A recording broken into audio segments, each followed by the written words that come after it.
Isso gravando. Então, ó, 3, 2, 1 e... Agora sim, agora sim, agora sim. Fala, gente, beleza? Tranquilo? Maravilha! Maravilha! Aqui, então, vamos dar continuidade aqui mais num Pod Bio, né? Que a ideia aqui é justamente comentar alguns assuntos com mais profundidade de biologia que tem a ver no seu dia a dia. Então, obviamente, aqui, sempre eu, Adriano, junto aqui com o Tsunami Humano, grande Guima. Manda um salve aí, Guima, pra gente. Isso, grande Guima apareceu ali. E a ideia aqui, então, na nossa conversa de hoje é falar um pouquinho aí sobre medicamento. Vamos falar de farmácia, vamos falar de medicamento aqui, comentando um pouquinho aqui também sobre a Covid-19, que obviamente é um tema que você aí, se está vivendo em 2020, já deve ter ouvido falar.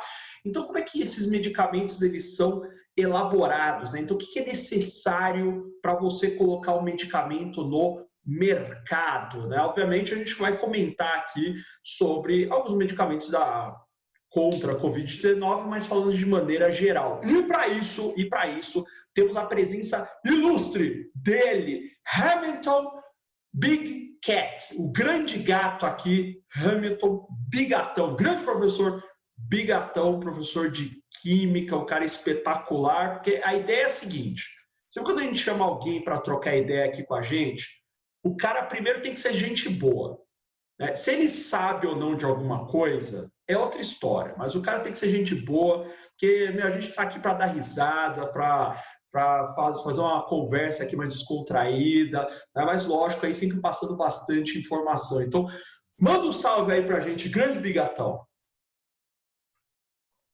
Salve, salve, pessoal aí, professor Adriano, professor Guima e todos que estão aí no Pod Bio, maravilhoso canal, excelente ideia do Adriano, né? E eu já começo agradecendo não só o convite, mas essa foto aí. Essa foto é bem antiga minha, né? Eu era mais novinho, né? Olha só, Spurs campeão de 2007, né? Maravilha, gostei da foto, Adriano, começou bem. Muito obrigado. Um negócio que eu percebi, né? Que eu não sabia disso daí, mas a história dessa foto aqui. Parece que você participou de um concurso de pôquer, só que você ficou em terceiro lugar nesse concurso de pôquer. É isso aí mesmo?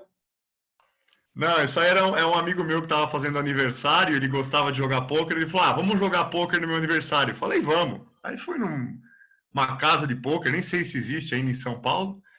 Joguei lá, mas o resultado vamos deixar para outro dia, que tal, né? Vamos deixar o prejuízo financeiro para momentos, né, outros, né? Hoje nós vamos falar de química, de farmácia, né? Vamos deixar para outro momento. Então, gente, já agradecendo aqui a participação aí do nosso grande Bigatão, aí o Instagram dele, né? Bigatão_química. Segue ele lá, né? Que ele bota umas coisas bem legais, né? O cara é gente boa, né? Você já viu que o Bigatão ele é gente boa aqui.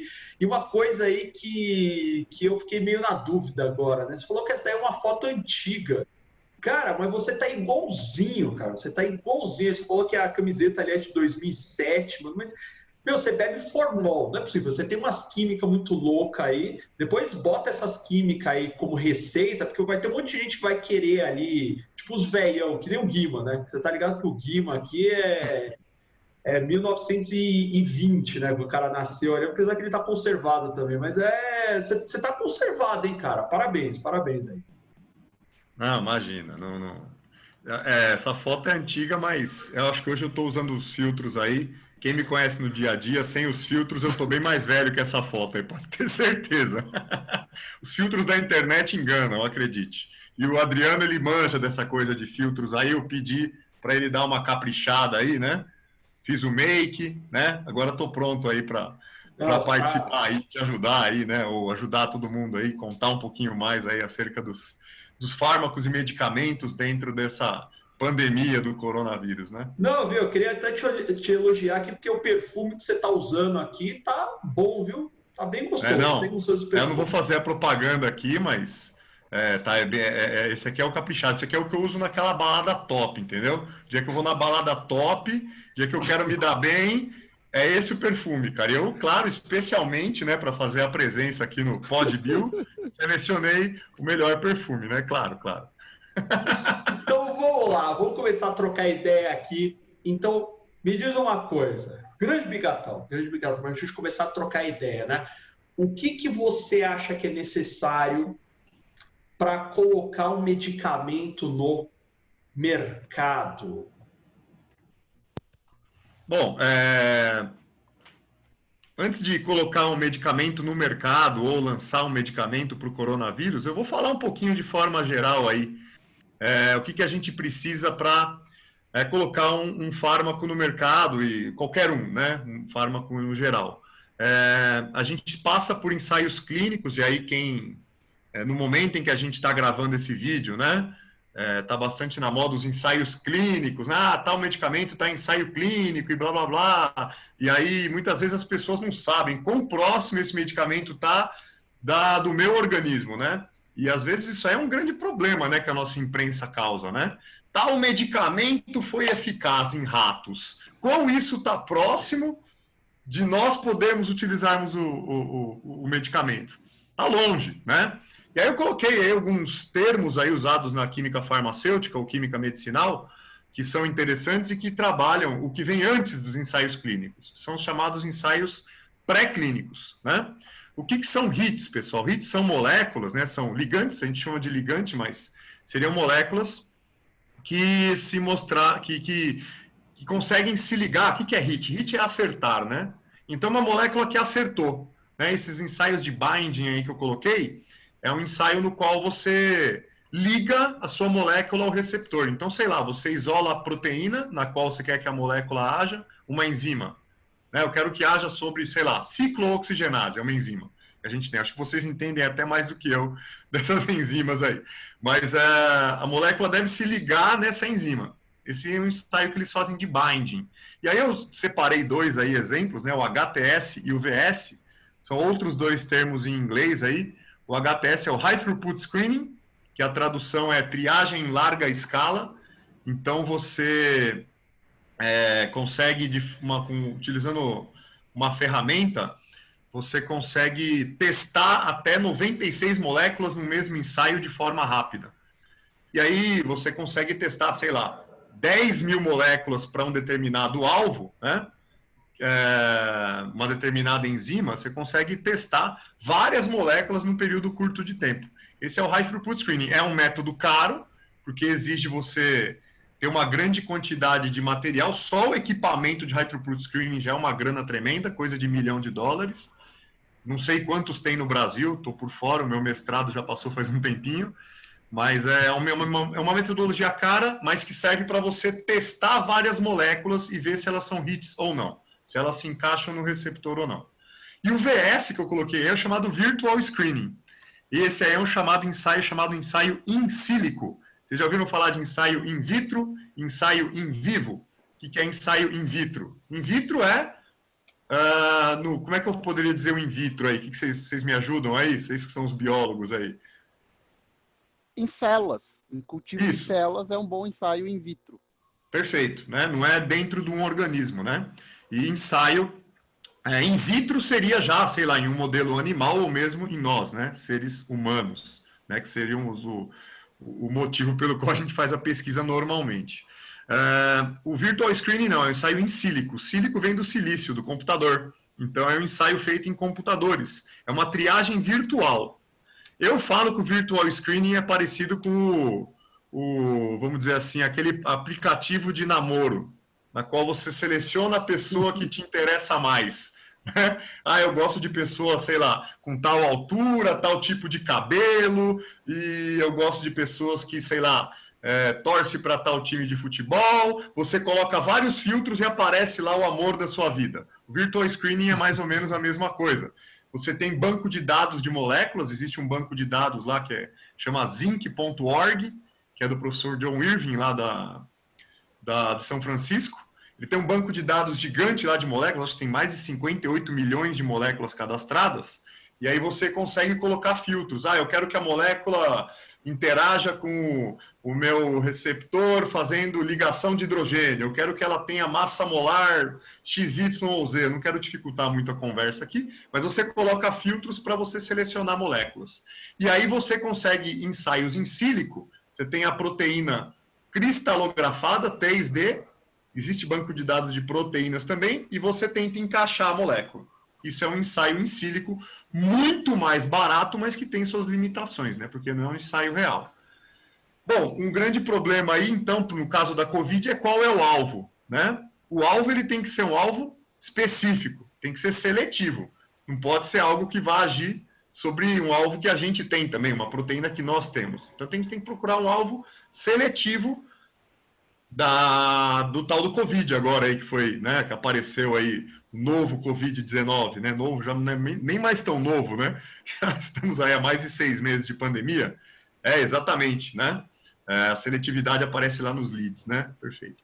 Mas tem um estudo recente aí de 20 de abril, saiu na Nature, e aí o grupo de chineses aí da Shanghai Tech University lançou dia 9 de abril, né, de 2020, um estudo no qual eles conseguiram uma protease lá como um potencial alvo aí. Então, a partir de agora, nós vamos bolar moléculas que se encaixem nesse alvo, que é um alvo específico e seletivo. Se essas moléculas realmente se mostraram seletivas, mostraram uma atividade interessante, elas levam um upgrade. Seria no namoro, deixa de ser a peguete e a namorada, né? Você começa a passear no shopping, apresenta para a família, né? Esse aí seria o lead, né? Ou o protótipo, né? Seria a molécula lead ou protótipa. Né? Ela é uma molécula que se destacou entre os hits. E aí você continua a ensaiar, né? Você continua com... aí parte mais para os ensaios em vivo, em modelos animais, até que essa molécula se torne uma NCE, uma nova entidade química. E aí, então, você vai procurar otimização de moléculas, de propriedades, e você faz os ensaios de ADMET. Ensaios de ADMET é absorção, distribuição, metabolismo, excreção e toxicidade. Então, você já vê o que eles chamam de farmacocinética, né? Onde que por onde essa molécula, essa substância passa antes de chegar no alvo. Ela é eliminada de forma rápida ou lenta? Ela tem alguma toxicidade?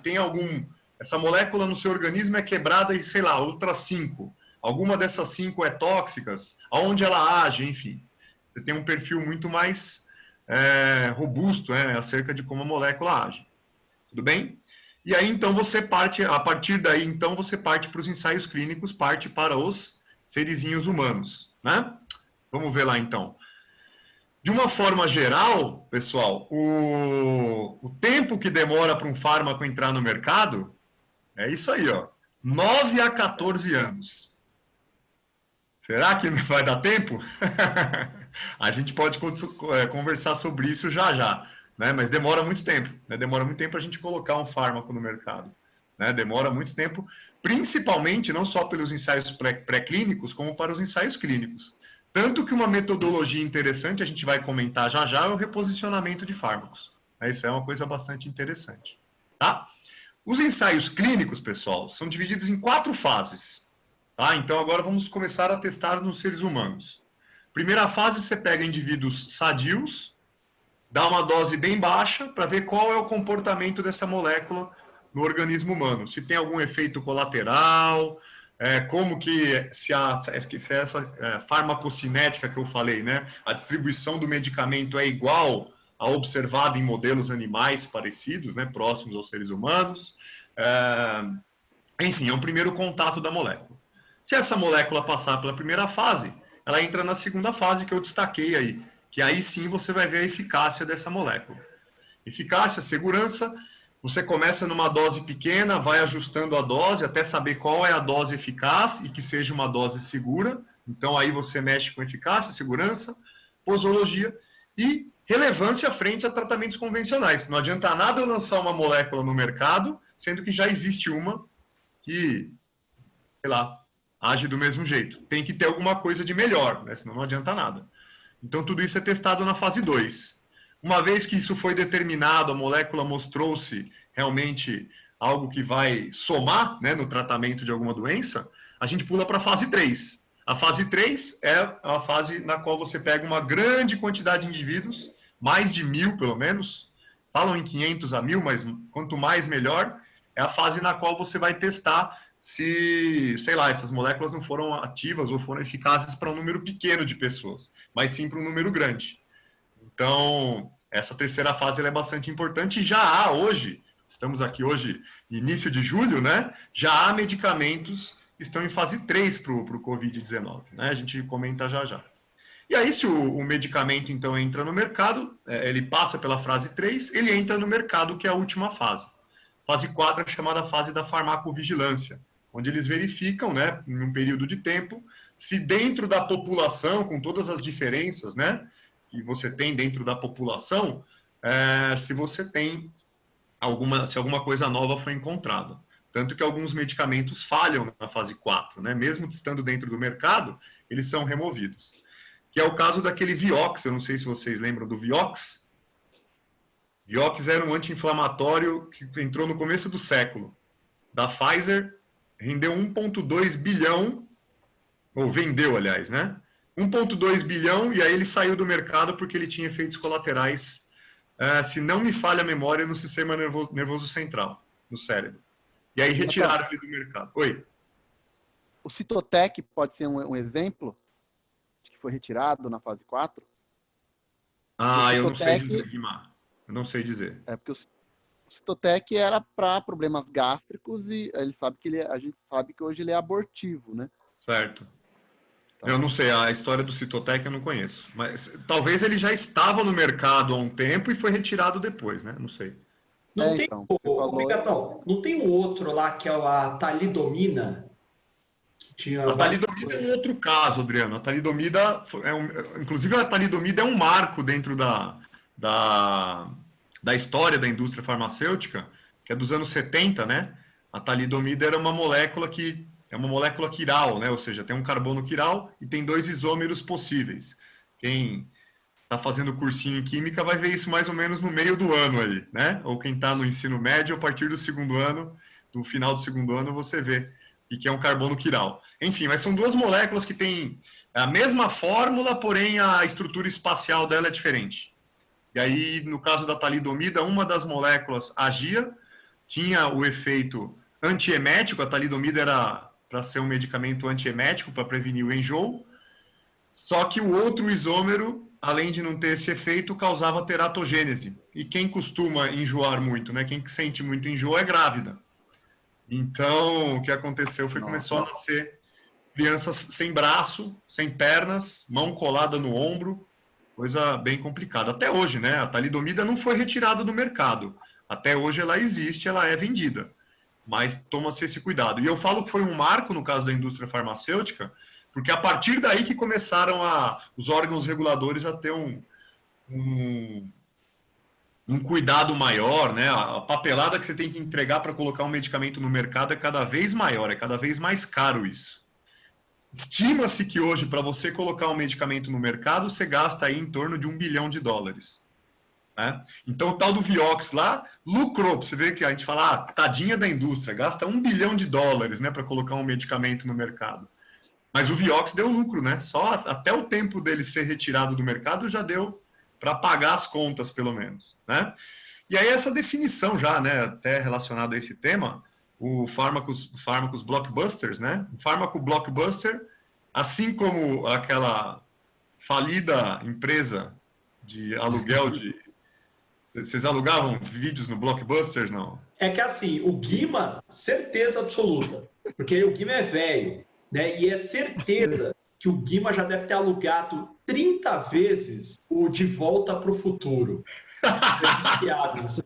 E o Guima era um cara que alugava a fita na locadora e não rebobinava. Não, aí não pode. Não. Faz qualquer coisa, meu. Só não deixa a fita sem rebobinar, Guima. Não, aí não, meu. Não. Aí quando fechou a Blockbuster, eu tive que comprar o DVD do De Volta para o Futuro. Fiquei aqui em casa. Meu, e pior que você vê, o cara é tão velho, que ele ainda fala DVD, cara. Ninguém mais usa DVD. Ninguém. Ele deve estar entrando na era do DVD agora, né? Depois vai entrar no Blu-ray. Falar, ó, daqui a 2 semanas, comprei um negócio novo. O que é, Guima? Blu-ray. Oh, maravilha. Grande. Ele é viciado. Ele também gostava do Jurassic Park. E aquela fita do Jurassic Park, aquela fita toda bonitona, que era legal. O Guima, para ele entrar no No streaming vai ser mais uma década ainda, né? Vai demorar um tempo ainda. Eu compro CD ainda, ó. Nossa, cara, isso aí, nossa, pra tirar. Eu achei que era aqueles moldes, aqueles papelões que simulam um fundo. Cara, você tem tudo isso, meu. Dá 1.500 no total. Isso se ele vender dá uma grana, hein? Caraca. Dá. Mas você não vende nem a pau, né? É o seu xodó, né, meu? É o seu xodó. Mas o que é um filme blockbuster, então? Né? A gente estava falando de filmes aí, né? Filme blockbuster é um campeão de vendas. Eu não sei se o De Volta para o Futuro foi, provavelmente foi. Acho que no cinema hoje é o tal do Transformers. Mas o Avatar foi um blockbuster, o Titanic foi. Medicamento, fármaco blockbuster, é aquele que vende $1 bilhão em um ano. Tá? E aí, 1 bilhão em um ano. O Viagra foi em 2001, o Viagra foi um blockbuster. O maior blockbuster da história, eu vou me enganar com relação ao nome, mas vendeu 18 bilhões. Se não me engano, é o Humira. É um anticorpo monoclonal. 18 bi. 2007, eu lembro da atorvastatina, que vendeu 13 bi. Em um ano, né, cara? Ou seja, é muita grana, né? Tanto que aí o Tamiflu, quase foi um blockbuster, né? O Tamiflu foi um medicamento usado na síndrome do H1N1, né? Na pandemia da H1N1, que não teve as proporções da Covid-19, né? Mas rendeu aí teve 750 milhões de vendas em 2014. O valor se manteve mais ou menos nesses valores, né? Nessas cifras aí, desde seu lançamento, começou a cair a partir de 2016. Tudo bem? E aí, assim, logo que sai um blockbuster, surgem logo os tais dos Me Too. O que são fármacos Me Too? Aí eu posso perguntar, Adriano, conta pra mim, você gosta de cidra?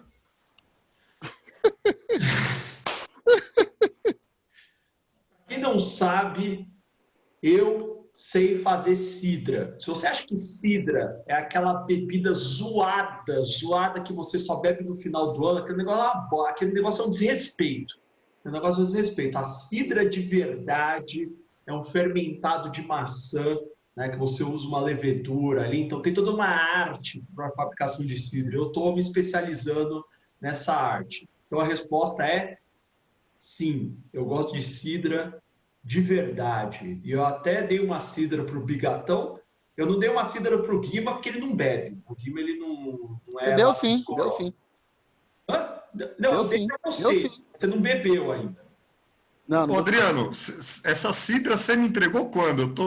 Não sei, cara. O Adriano tá propagando fake news no canal dele, cara. Olha só como é que são as coisas. Eu não te Tô ansioso para receber. Você não me entregou, cara. Você esqueceu. Era o último dia de aula no ano passado, você esqueceu. Você falou, depois eu te dou. Eu falei, depois você me dá, não esquenta a cabeça. Depois tá me devendo a cidra aí. Depois da pandemia eu te dou. Olha a fake news aí. Mas, ô Guima, você gosta de rock and roll, pelo jeito, né? Eu tô vendo aí, né? Me Too, né? Me Too, eu também, né? O que é um fármaco Me Too? Fármaco Me Too é aquele que é o fármaco eu também, né? Então, toda vez que alguma empresa lança um blockbuster, logo já sai o Me Too de alguma outra empresa para concorrer no mercado.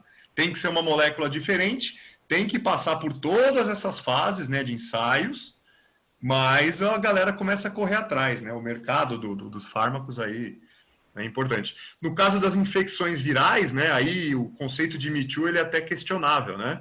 Porque se você pegar, por exemplo, para o HIV, né, já que estamos falando de vírus aí, né, de pandemia, o tema principal é a pandemia, para o HIV a gente tem um coquetel de medicamento, né? Não existe uma molécula mágica, né, mas sim um tratamento, com mais de um princípio ativo, e esse tratamento ele é individualizado, né? Depende da pessoa, os medicamentos ou os fármacos que tem mais, no qual a pessoa se adapta melhor, são os que são utilizados. E no caso de infecções virais, quanto mais opções, melhor, né? Então daí não é uma questão de Me Too. Se você procurar os Navir, inclusive tem um que é o Ritonavir, vai aparecer já para a gente, está sendo testado para o Covid-19, é um dos que está no coquetel lá para o HIV. Aí o conceito de Me Too não entra, né? Porque quanto mais opções, melhor, né? E aí isso que eu coloquei no final aí, que a imprensa supervaloriza às vezes o ensaio preliminar, é aquela notícia, né?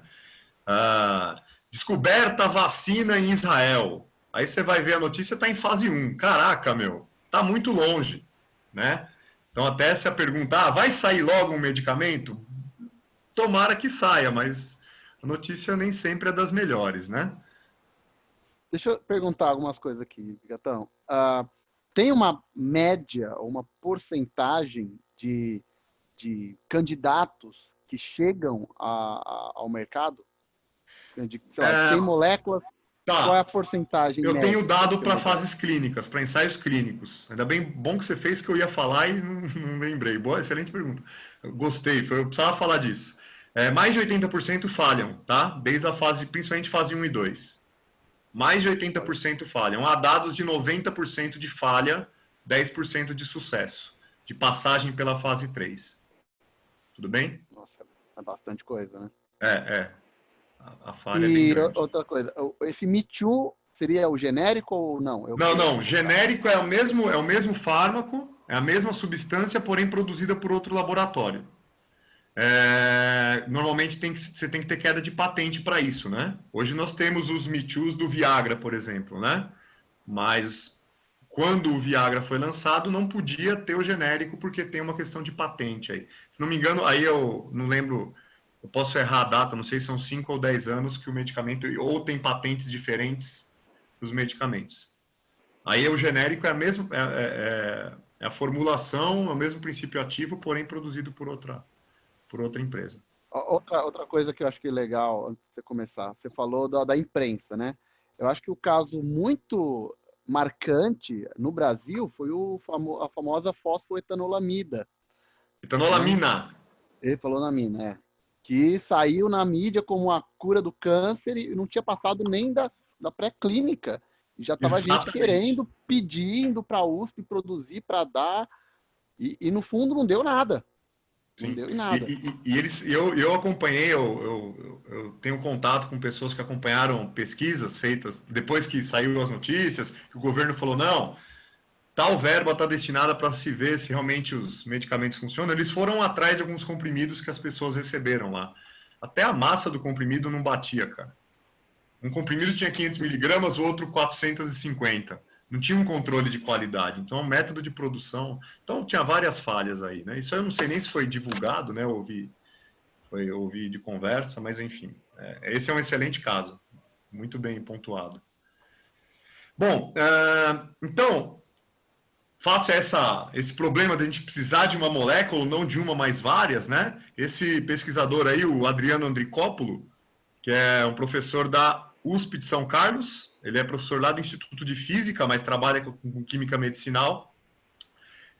Ele foi escolhido como Fellow UPAC. A UPAC é o órgão internacional da química, né? União da Química Pura e Aplicada. Não é só quem define os nomezinhos lá na química orgânica, mas a UPAC é o principal órgão mundial relacionado à química. E o Adriano, que não chega nem a 50 anos, é um pesquisador novo, já foi considerado um fellow da UPAC, né? Um professor jovem que já é um membro praticamente da UPAC. A UPAC fez um congresso aqui em 2017, ele foi o chair, ele foi que apresentou o congresso, enfim, recebeu os palestrantes, enfim. E é um pesquisador de muita relevância nessa área da química medicinal, um pesquisador novo. Eu costumo seguir, eu acompanho, eu conheço o Adriano, eu converso com ele eventualmente, e eu acompanho o trabalho dele. Ele tem página no Instagram, não é muito... Rede social não é muito forte dele, não, mas ele tem muita... O Facebook dele tem postagens muito bacanas aí com relação a desenvolvimento de fármacos. E aí ele lançou um artigo que tá para sair agora, aí, essa semana, inclusive é o artigo de número 200 da carreira dele, ou seja, não é um pesquisador que produz pouco, né? O artigo de número 200 dele é uma revisão, ele fez um levantamento em todas as bases de artigos ou de revistas, né, das principais revistas indexadas. Ele levantou 172 moléculas que estão em fases clínicas para o Covid-19. Entre essas moléculas nós temos antivirais, como o famoso Remdesivir, que já foi falado. A molécula mais falada aqui no Brasil é a cloroquina e, em segundo lugar, o remdesivir. O ritonavir, que eu falei que é para o HIV, e o oseltamivir, que é exatamente o Tamiflu. Tá? Medicamentos anticâncer, imunossupressores, antihipertensivos, antiparasitários, todas essas moléculas estão nesse pool aí, nesse levantamento que o Adriano fez de ensaios. E aí ele critica, né? Eu vi um discurso dele recentemente, uma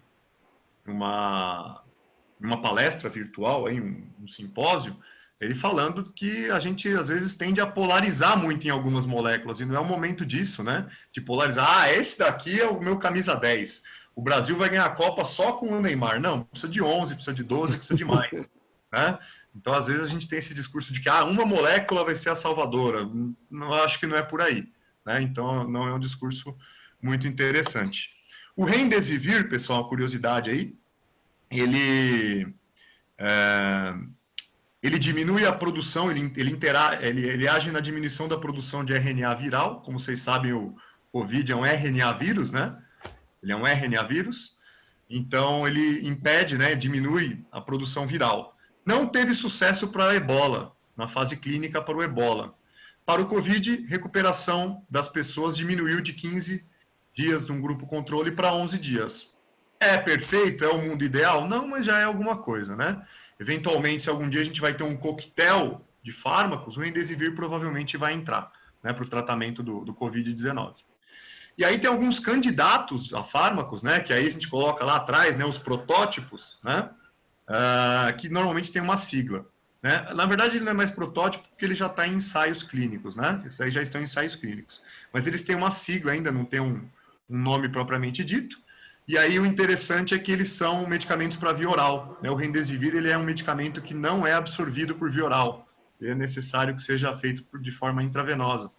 Então, são moléculas nas quais eles fizeram modificações a partir do remdesivir para permitir o uso delas de forma oral, né, na forma de comprimido, ou cápsula, que seja. Ô, Bigatão, rapidão. Eu percebi uma coisa aqui, que acho que talvez seja um padrão na pesquisa de, entre aspas, novos medicamentos, que é você tentar pegar algumas outras coisas que já foram bem testadas, que já estão bem estabelecidas ali, né, na farmácia e tentar com outras doenças. Porque, por exemplo, a gente está falando de um vírus e você vai testar alguns medicamentos aqui anti-câncer, antiparasitários, sei lá, pensar alguma coisa contra algumas verminoses. Então, isso daí é um padrão comum mesmo, você utilizar algum outro medicamento X e vamos lá, vamos fazer tentativa e erro aqui para uma nova doença, para tentar fazer com que alguma coisa entre mais rápido no mercado. O que você acha disso aí? Com certeza. Inclusive, esse é o último tema que eu ia conversar hoje, né?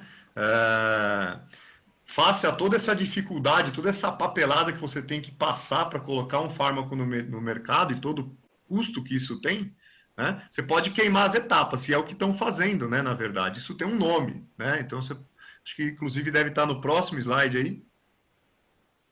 Isso aí é exatamente o que você falou, tem um nome. Pode passar mais um? Só voltando rapidinho, só um comentário, né? Tem os medicamentos biológicos também, né? Por exemplo, anticorpos monoclonais. Esse gráfico aí mostra a crescente, né? Ao longo dos anos, a barra em amarelo aí indica os medicamentos biológicos. Inclusive, os blockbusters mais atuais são esses anticorpos monoclonais. Os que entram vendem muito bem, o preço é caro, mas vende bastante.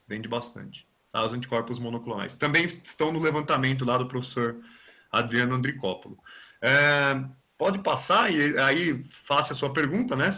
Tudo isso que você falou chama-se reposicionamento de fármacos.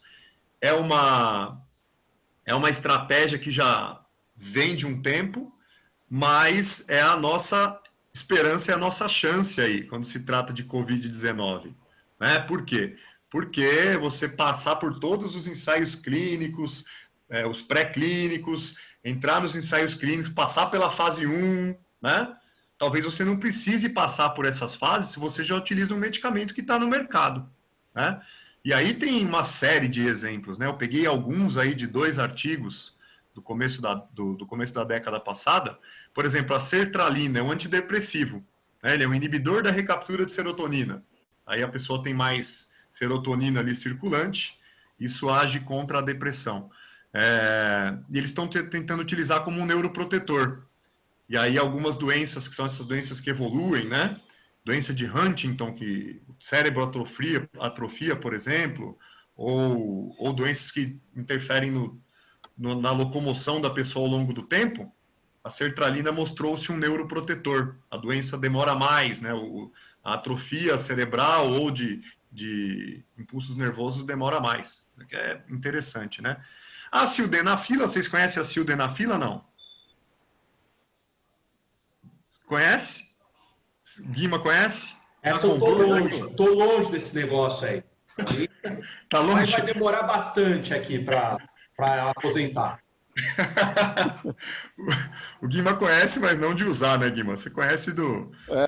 Conheço de curioso, né? Saber que é o princípio ativo.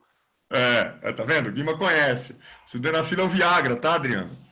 É o Viagra, que é um medicamento que foi lançado para disfunção erétil, foi descoberto ao acaso, ele era para ser um medicamento antihipertensivo, mas hoje ele é reposicionado para hipertensão pulmonar, principalmente de crianças, né? Então ele tem um uso que não é o uso pelo qual ele foi originalmente designado, né? A nitazoxanida, melhor dizendo, é a famosa Anitta. Vocês ouviram falar na Anitta, não? Entrou não na Anitta funkeira. Mas falaram do medicamento Anitta, logo depois que começou a se falar da cloroquina, falaram da Anitta. A nitazoxanida é um medicamento usado para vermes, né? Um vermífugo, por exemplo, a giardíase. Tô certo ou não? É uma verminose isso aí, não? Ou vocês corrigem aí? Parasitose. É assim, ó, é que quando você pensa na giardíase, giardia é um protozoário, é causado pela giardia lamblia. Porque quando você fala verminose, para gente que é biólogo, para gente que é chato, para gente que é detalhista, então a verminose é causada por um verme. Então tinha que ser, por exemplo, um platelminte, um nematóide. É a mesma coisa, por exemplo, que eu colocar o carbono com C minúsculo.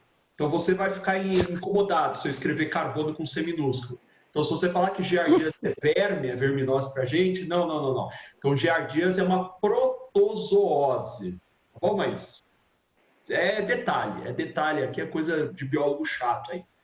É um detalhe que faz o Bigatão já não tirar 10 na prova de biologia hoje, né? Ficou esse demais vermes aí horroroso, né? Peço perdão aí, então, a minha falta de conhecimento com relação às doenças parasitárias, né? Mas esse medicamento já estava sendo estudado ser reposicionado para tuberculose. Por quê? Porque é uma molécula que age em múltiplos alvos, não só do Mycobacterium tuberculosis, que agora sim é uma bactéria, tô certo ou não? Agora acertei, milagre. Mas enfim, né? Para ser usado para outro fim, né? O reposicionamento de fármacos.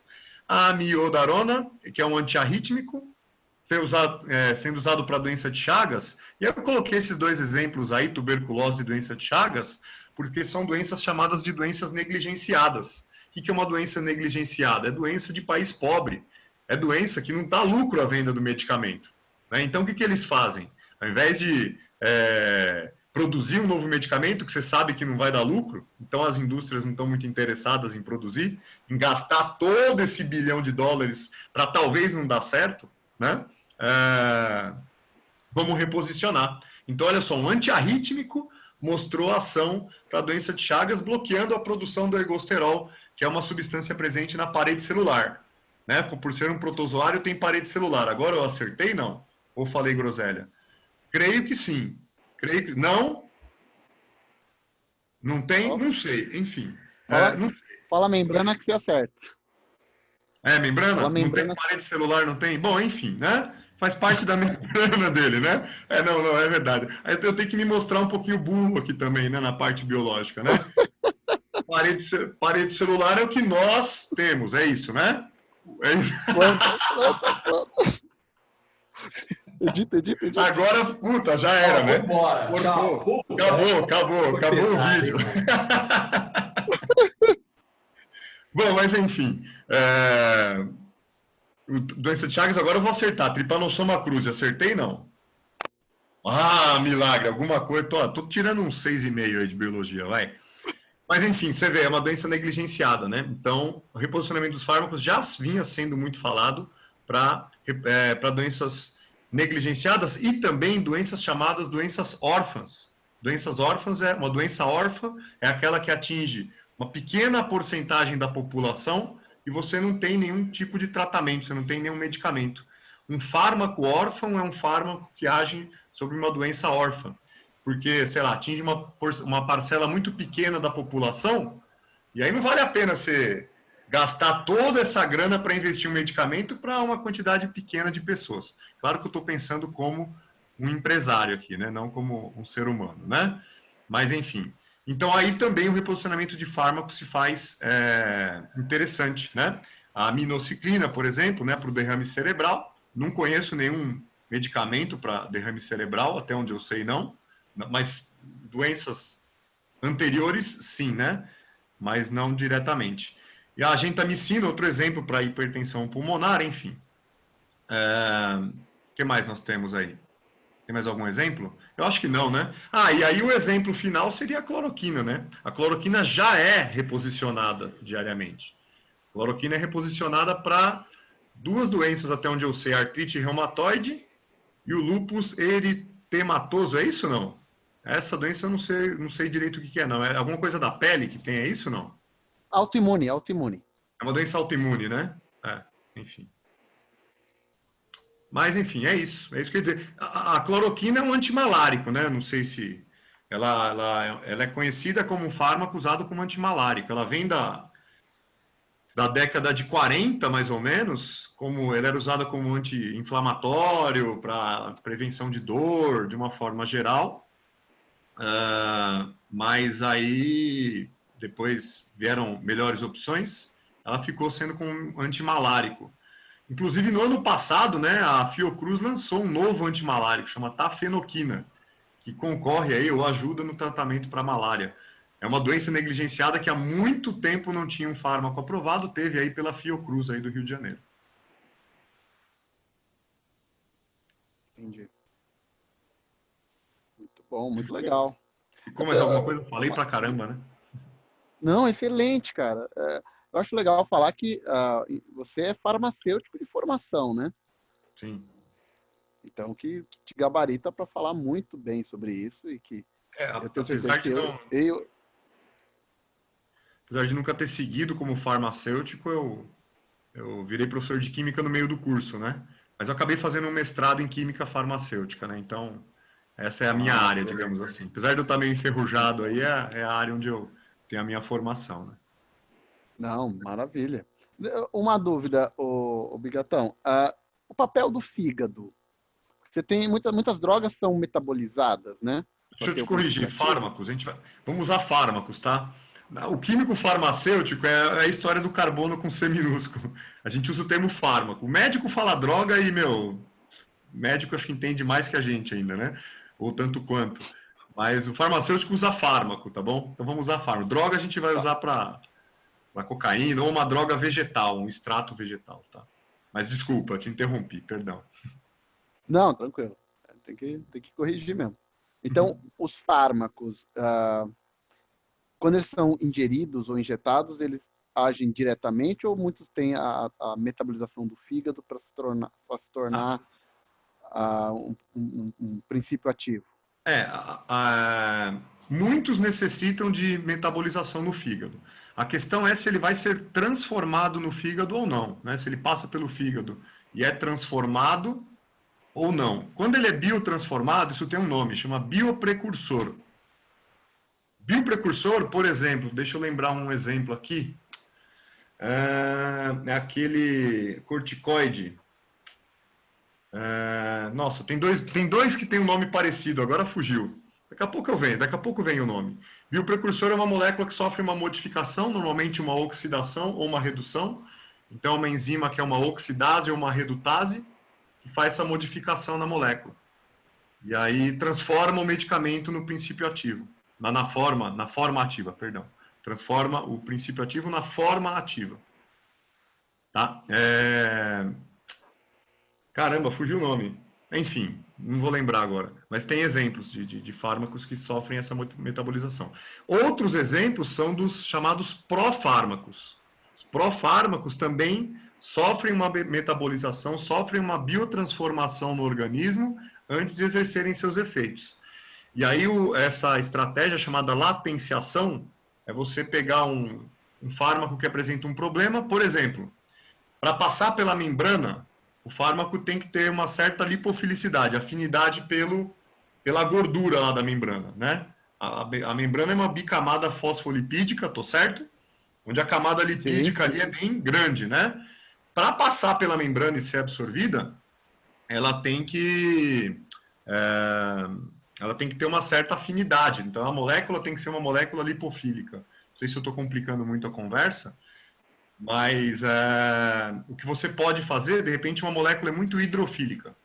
Vou dar um exemplo que não tem no Brasil, mas nos Estados Unidos tem. A vitamina C é uma molécula que tem absorção muito baixa. Tanto que a dose que a gente toma é coisa de 1 grama, né? Uma dose elevadíssima de vitamina C.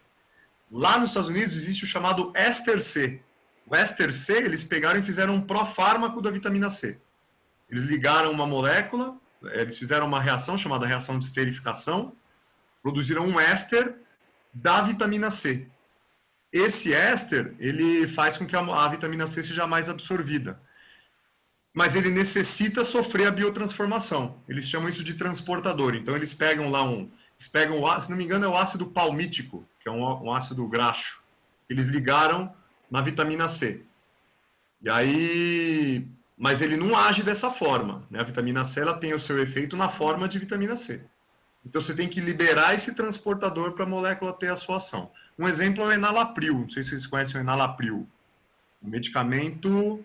Enalapril é antihipertensivo.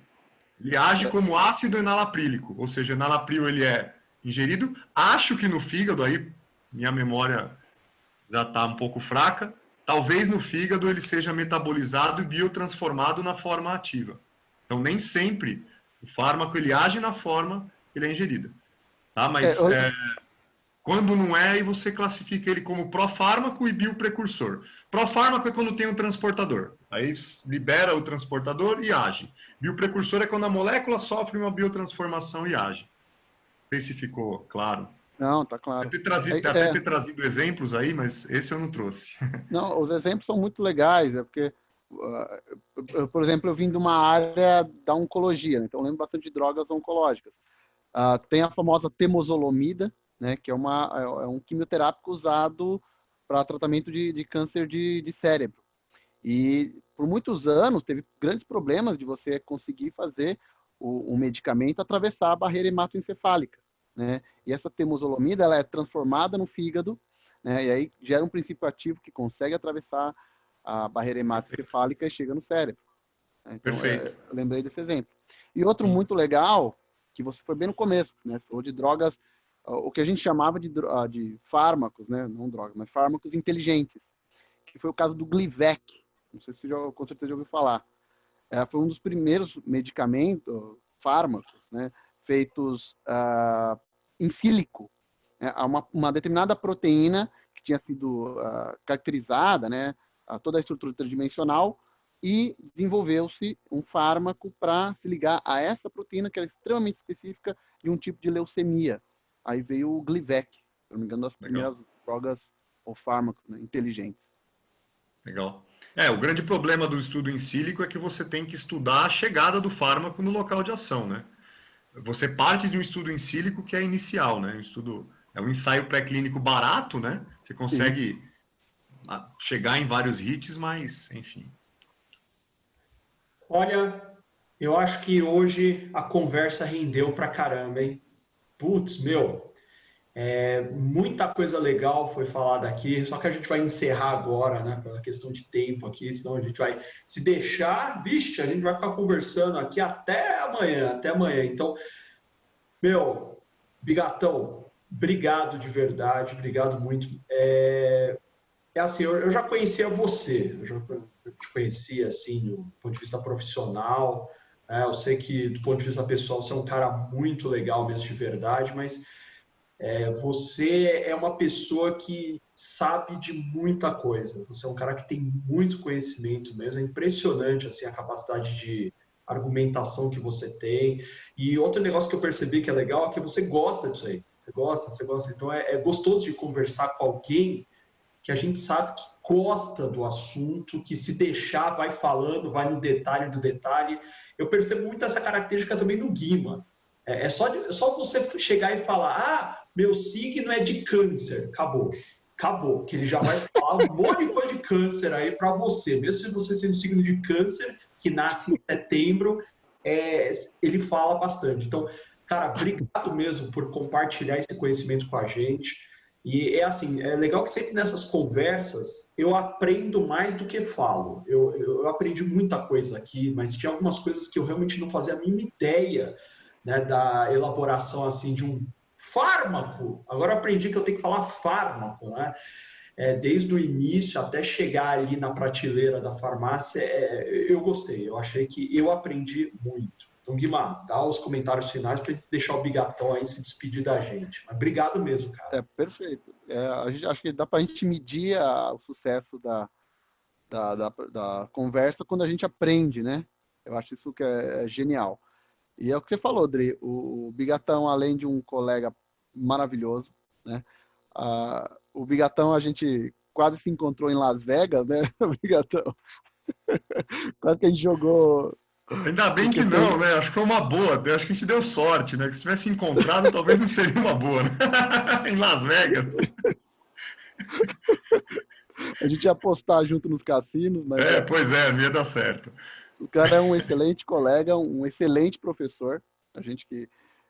Eu convivi com ele nas aulas de sábado, os alunos adoravam. Então é um excelente professor e se prova aqui um farmacêutico, um excelente farmacêutico, um cara que abrilhantou aqui com certeza a participação. Bom, agradeço aí as palavras de vocês, mas eu até estava ansioso para fazer parte desse podcast aqui. O Adriano me convidou e aí eu falei, caramba, o cara desistiu, meu?